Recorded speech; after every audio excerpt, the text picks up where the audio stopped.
Hey, Wagwan, what y'all deal with? Yo, what is going on all over the social media streets right now? The Trump assassination attempt. And I use those words lightly. Pretty much everybody is saying that the video looks staged as far as my guy getting up there and, getting his ear shut off and everything like that. If you want to really see something that said, take a look at what happened. Pretty much nobody believes that is real.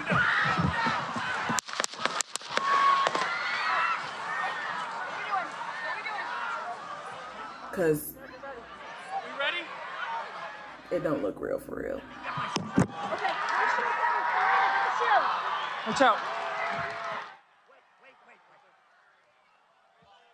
Everybody's trying to figure out what really is the agenda here. What are they really trying to do with this? It has brought attention to Trump, if nothing else. And to be real with you, if this really was an attempt by the Republicans to try to take Donald Trump out, the only thing they did is really rise him to stardom at this point. Anyway, there's something else to talk about today. The main topic being the Divorce in the Black movie by Tyler Perry. When this divorce is over, I want to be in the black. That is taking over and really becoming a big thing that people are talking about right now. It's interesting because, of course, the two main characters are also in the midst of high-profile divorces at the moment. Coincidence? That's for you to decide. But I'm just going to play a couple of videos that kind of give an idea of what the movie is about, give some, details about what the movie is about, and then I'll come back and tell y'all what I think because I did see it. You both have had marriages that have ended for their own reasons. Was doing this therapeutic? Neither one of us have had bad marriages. We're both friends with our exes, and we love them, we care about them, we want the best for them, and they want the best for us. Ultimately, I would say that divorce is traumatizing, and tough. What I really wanted to do with Ava was create the space of saying, okay, this happened, but this is my second act of life, and I'm gonna get excited about that, and I'm gonna do my work, and I'm gonna heal. And that's really what I wanted to convey in her, not only the strength, not only her not being a victim, but her saying I'm gonna turn this on its head, and I'm gonna choose that the rest of my life is gonna be incredible instead of being a victim. Aren't you glad to see me? Same thing Megan said. You know what? I can't do this. And what y'all looking at? I love the character, and I love everything about the suspense, the arcs of the families, and I left it all there. And that was the therapy of leaving everything that I've been through in my whole life. Just my life. Right. Losing my mom, everything. I put it all there to honor her. And I honor, you got to bring out I bring out my emotions and real feelings to honor, like my loved ones. That's how I give them the homage, I love that. Your life. But I think in a way, I am having a second life, a second active life professionally as well. Even though it's been 30-something years, in a lot of ways, I feel like I'm just starting out and crossing into a completely different act and a completely different space that I'm excited about. I still want to have kids, and I'm still going to have kids, and one day would like to get remarried and all the things. And so, you definitely think about that. I mean, I'll be 43 in 2 months. Nobody is in control but God. And then what's supposed to come will come. The rest is up to God, but we just got to do our part and meet God halfway. And so to me, there is no past my prime. I'm just getting better, and I'm excited about that. Same thing Megan said. I feel like a new artist right now. I feel like I'm just now beginning, and it's an amazing feeling. It's like a kid in a candy store. I feel like I can do everything, and I'm ready for it, and I'm prepared. How did you get in the house? I changed all the locks, Dallas. Ain't no lock to stop me from getting in my damn house. No. You left this house. It's mine. And you need to leave. Watching you play Dallas stretched a muscle for me. I was like, whoa, I saw something. Dang, Corey put his foot in this hole. Listen, I'm trying to bring back that grown man acting. We actually used to come here all the time, right, Thomas? You don't hear her talking to you? You better get your wife, man. Ain't nobody gotta get me. Let's just order. I just want to have a nice night. I don't know how you do it, Ava. I see she tells you everything, huh? Sometimes we hold on to the things that God himself wants us to let go of. That funeral scene was bananas. It was the Rick and Morris for me. It was a Ricky. I'm gonna leave it right there. But I was like, I read it and I was like, okay. And then when we shot it, I was like, so how are we gonna Oh, he's stiff. Okay, I'm gonna leave it there. I don't want to ruin it for the people, but yeah, it was crazy. Same thing Megan said. I was like, out the casket? We about to really do this? I knew it would definitely keep you in, it will lock you in, that opening scene. You are home now, and you are safe. No light in the dark. I tried everything. No peace to be found. You have taught me since I was a little girl to be a good wife. You think you can stop? That boy put his hands on you. But what happens when that's not enough? So many topics. There were so many themes that I think, number one, need to be talked about, and especially in our community. Talked about marriage ending. There was domestic violence. There was realizing your worth. Mental health, when it doesn't get checked or it's in order, it definitely can, ruin relationships moving on in your future, in your path. So definitely seek help, ask for some guidance, for some counsel. Maybe a hug will help you, because he had a lot of childhood trauma, Dallas. He didn't have the tools or the people there for him to kind of help him out along that journey. So I would say seek help, especially as a Black man. We all need someone to tell us that you love them. Yeah. And that can save lives and save other people's lives in the process. So I would say that. Nobody's really equipped, you have to do the work, and you have to pursue help. And, and really what it is everybody else is there to support the journey and to love you unconditionally and to tell you the truth and to help you as you go along. And I think that's one of the things that Corey did beautifully, upon many things, but creating the humanity in Dallas, where you can see, okay, this is his upbringing, this is his experience, this guy's actually really hurting. He's not a bad guy, he's just not doing the work, and maybe he doesn't have the tools. He has the support, but he's just not there yet. And I think that that's really important, and that's a conversation that needs to be had. And then, another thing is just like self-worth, and understanding that you are worthy and loving yourself and not putting up with things that are not what you should be putting up with in your life. And then also knowing that you get a chance to start over. And sometimes what seems like the end of your life is the beginning of your life. And sometimes the worst things turn out to be the biggest blessings, I gave up so much of myself to be with you that you haven't met the real me. He walked inside your house and now he's sitting outside the bank? Ava, you need a restraining order. I'm gonna tell you this just one time. You better leave me alone. Careful pushing a good woman too far.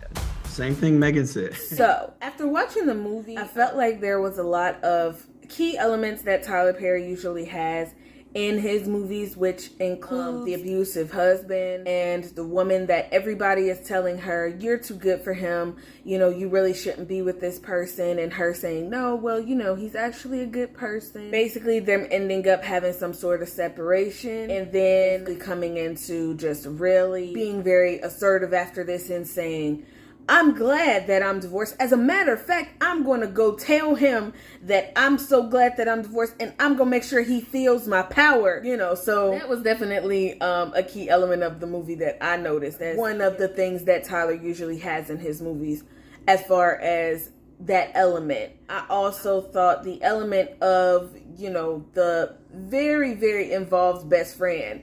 I think that the fact that the best friend went out the way to make a whole list of the things that he's done, that was one of the things that, of course, given this element, the husband was abusive and everything, but I think that Black women do tend to be this type of friend that's kind of not just there to be a support for the wife, but also kind of living her own frustration at Black men through the best friend. As being the best friend and being outside of the relationship, to go out the way to say, well, I'm going to make a list of all the stuff that he's done. It's not stuff that's being done to you. It's not stuff that affects your life at all. I felt like that was going out of the way to do a lot too much. And I do think that what Black women do tend to do is say, I am not in a healthy relationship. I'm not in a happy relationship. I have problems with Black men from my past.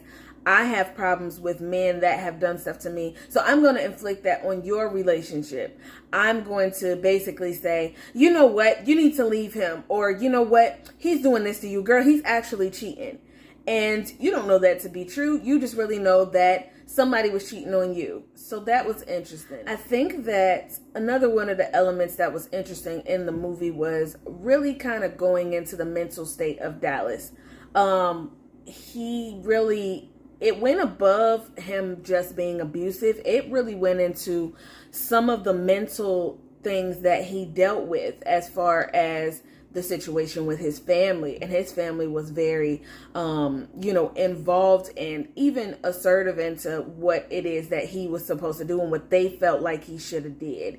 They had a level of pride at their last name, and they were very much so, well, this is our last name and this is who we are. We're the Bertrands, and we feel like this is supposed to be what you're doing, or we feel like this is the way that you should be. And the mother was really at the head of that whole thing. So with that being the case, you just really saw how toxic his family was in the opening scene. I mean, did they for real just drag a body out of the coffin? Like, that was real exaggerated. I have never seen nothing like that in my life. I felt like, wow, you really were trying to draw people into the movie with that, because for that to be the opening scene, like, as I was watching it, my mouth was open the whole time, because I was like, they really about to drag this nigga out the coffin, bro. What is going on here? So much so, an expression of just how, not only how toxic his family was, but how toxic the connection between Ava's family and his family was from the beginning. The father was obviously stating, see, I told you not to marry this fool. His family is crazy. I said that you shouldn't marry him and everything like that. So obviously the family was not in support of it from the beginning. But to move forward, from a writing perspective, I felt like he didn't spend enough time really going into the relationship. I felt like as soon as the movie started, as soon as we got through, okay, we see what type of person Ava is, and we see what type of person that Dallas is. And then it was like, okay, as a matter of fact, I want a divorce. Like, dang, okay. We don't really get any backstory as far as their relationship. We get a brief story about them at prom night. And then it's like, it's just over. And I think that if we would have got a little bit more of a storyline as it relates to that, it would have kind of pulled everything together. I felt like also the romance that she had with Benji, it kind of was painted as a trauma bond. I'm not gonna lie. Of course, she did know him from the past, but for them to really be linking back up based on the fact that they both had a divorce, that was kind of interesting. So it was seeming that that was really the basis of it, and it didn't really go into their romance a whole lot either. It really just, you showed them at the fair, you showed them a couple of other times, and then it was just like they were together. I felt like that wasn't really well described either. That could have had a lot more of description in it as far as putting that together. Divorce in the Black, I feel like, was obviously a movie about trauma, a movie that really dug into the whole aspect of what people go through mentally that might drive them to divorce. Also, it really dug into the family and friends' role in a relationship that might push it towards divorce as well. It talked about people who are abusive and really what is the mindset behind that. It talked about a woman who really very meek, very much so trying to, build up her relationship. But it also talks about her family's role and why she saw marriage as that in the first place, and why she felt like she needed to tolerate a lot of these things in the first place. So it's one of those movies, I would say out of 10, I would give it about a 5 or a 6. I felt like from a writer's perspective, a lot of stuff was not as well described as it could have been. But there was a couple of good roles in the movie overall. Another thing that I wanted to talk about is the divorces that are featured in the movie. And obviously we cannot avoid the fact that both of the main characters have went through high profile divorces more recently. So I wanted to talk about the fact that Tia Mowry and Corey Hardrick, have went through a divorce, and there has been, a lot of conversation around it. The main thing that a lot of people have talked about is the fact that, she described him as, he's a good guy, he's a great father. Actually, we didn't have any problems.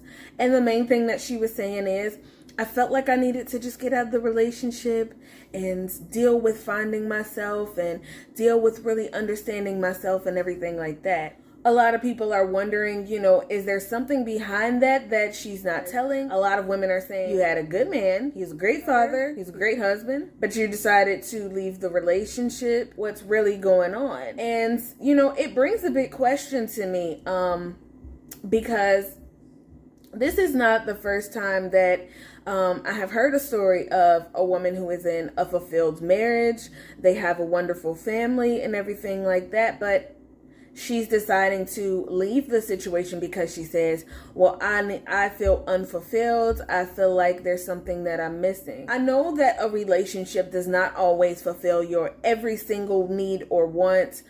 Absolutely, I do understand that. But I wonder, why is it that people feel that they cannot find that while in the relationship? Not from your mate, but within yourself, or maybe it's a career, maybe it's a hobby, maybe it's something that you're working on, a business venture. But why is it that you feel that you can't find that inside of a relationship? A lot of the time, these women have been in relationships that are 10, 15, maybe even 20 years long. And to just leave the relationship to say, I have to find something for myself, means that you feel that you can't find it while you're in the relationship. Do these women feel like they wouldn't have the support of their husband? Because to be honest with you, if you're describing this man, you are describing somebody that is supportive. You're describing somebody that would support you to be able to do these things, and that would support you if you needed to take some time to figure out what you needed to do for yourself or get to know yourself. So why do women feel that they cannot do that in these relationships? Also, I wanted to talk about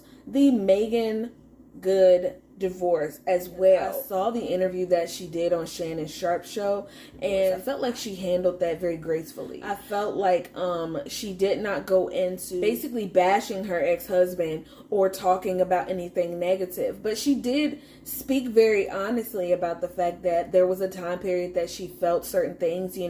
She went through feeling angry, she went through feeling sad, and anything that I think that somebody might feel after having a separation, when you feel like you've put everything into the relationship. So she spoke very truthfully about that. She did not go into, trying to bash him, trying to say, I'm going to bring up all of these things about him or expose him.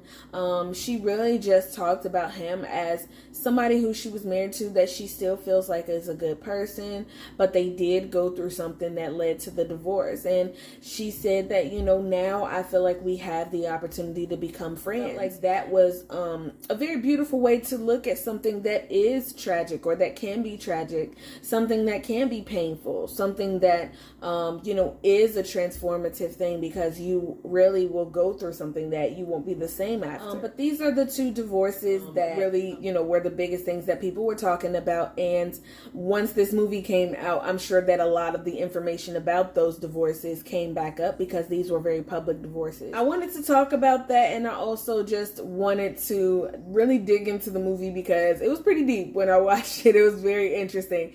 And like I said, it's still worth watching if you, really want to see it. I think it's worth watching, but these are just my things that I think about it, Always leave your opinions in the comments and let me know what you think. If you've seen it, if you are looking to see it, if you say never in life, no thank you, no thank you, no thank you, let me know. But I'm going to go ahead and sit my social media information right here like I always do, so y'all can get on there and let me know what's going on, what's the word, what y'all think about it, what y'all think about the Trump shooting, because baby, yeah. Let me know what y'all think. And also, I'm going to put my information right here as far as my YouTube, so y'all can go ahead and subscribe. Make sure y'all hit the notification bell so that you'll be notified anytime that I drop a new video. And throw me in some love, throw me in some likes. You already know. I'm just saying, y'all love me and like me, don't y'all? But in the meantime, in between time, peace.